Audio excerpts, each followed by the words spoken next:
Welcome dear students. ত্রিকোণমিতির কোণ পরিমাপের ধারণা এই অধ্যায় থেকে 2018 সালে আসা একটা গুরুত্বপূর্ণ প্রবলেম নিয়ে তোমাদের সঙ্গে আলোচনা করব এবং এই প্রবলেমটা স্টেপ বাই স্টেপ কীভাবে সমাধান করতে হবে সেটা দেখাবো। ওকে, তা প্রথমে প্রবলেমটা কি আছে দেখো। বলেছে একটি বৃত্তের 220 সেমি দৈর্ঘ্যের বৃত্তচাপ বৃত্তের কেন্দ্রে 60 ডিগ্রি কোণ উৎপন্ন করলে বৃত্তের ব্যাসার্ধের দৈর্ঘ্য নির্ণয় করো। ওকে, তাহলে বৃত্তের ব্যাসার্ধের দৈর্ঘ্যটা আমাদের নির্ণয় করতে হবে। এখন আমাদের কি কি দেওয়া আছে? বৃত্তচাপ দেওয়া আছে, কেন্দ্রে যে কোণটা উৎপন্ন করছে সেটা দেওয়া আছে, আর বৃত্তের ব্যাসার্ধটা নির্ণয় করতে হবে। ওকে, তাহলে তিনটে জিনিস এখানে আছে।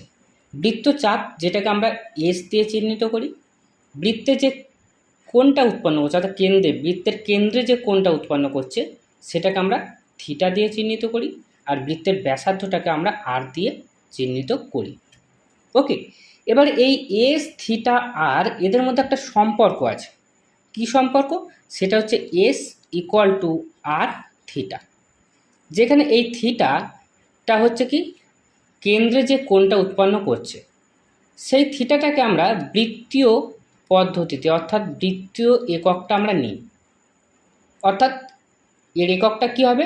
থিটাটা হবে রেডিয়ানে, থিটাটা হবে রেডিয়ানে। ওকে, কিন্তু আমাদের এখানে দেওয়া আছে থিটাটা কিসে? ষষ্ঠিক মানে দেওয়া আছে। তাহলে আমাদের প্রথম কাজ হবে এই যে থিটাটা, এটাকে বৃত্তীয় মানে নিয়ে যাও। তা বৃত্তীয় মানে আমরা কি করে নিয়ে যাব? 60 ডিগ্রি আছে, 60টাকে আমরা পাই/180 দিয়ে গুণ করব। ওকে, এবার 60 দিয়ে 180কে কাটাকাটি করলে কত হচ্ছে? 3 আসছে। তাহলে 60 ডিগ্রি যেটা কোণটা, তার বৃত্তীয় মানটা হচ্ছে পাই/3। ওকে, এবার আমরা এখানে মানটা বসাই। এসের জায়গায় কত বসাবো? এস মানে বৃত্তচাপ আমাদের দেওয়া আছে 220 সেমি, অর্থাৎ এখানে বসাবো 220 ইকুয়াল টু আর। আরটা আমরা জানি না, আরটা আমাদের নির্ণয় করতে হবে, আরটা আর রেখে দিলাম। এবারে থিটা, থিটা কত? থিটা বলেছি বৃত্তীয় একক বসাতে হবে, বৃত্তীয় একক আমরা বেরো করে নিয়েছি, সেটা হচ্ছে পাই/3। ওকে, পাই/3 বা 220 ইকুয়াল টু আর ইন্টু, দেখো পাই মানে কত? 22/7, পাই মানে হচ্ছে 22/7 বাই 3। 3-র নিচে কি আছে? কিছু নেই, মানে 1 আছে, তাহলে এটা উল্টে যাবে, উল্টে গেলে হচ্ছে 1/3। বা এবার দেখো এই রাইট হ্যান্ড সাইডে আমার আর ইন্টু যেটা আছে সেটাকে আমি বাঁ দিকে লিখছি, আর into 22/7 into 1/3 equal to 220, equal to 220। এই লাইনটা আমার না করলেও হতো, বোঝানোর সুবিধার জন্য এটা এইভাবে আমি চেঞ্জ করলাম।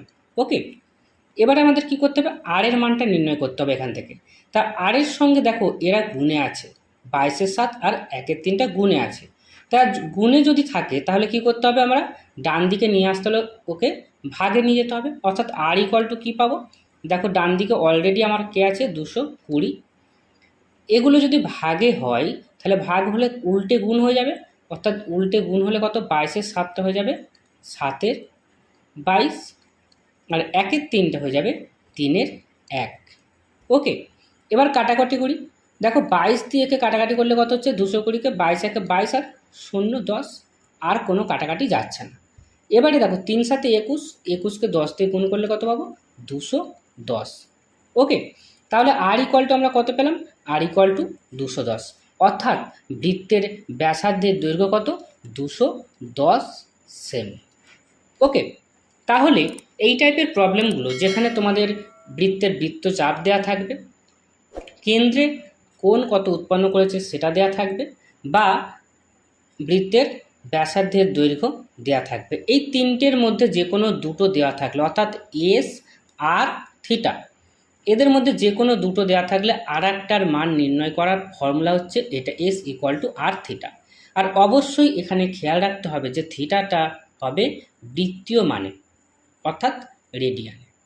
ওকে, থ্যাংক ইউ।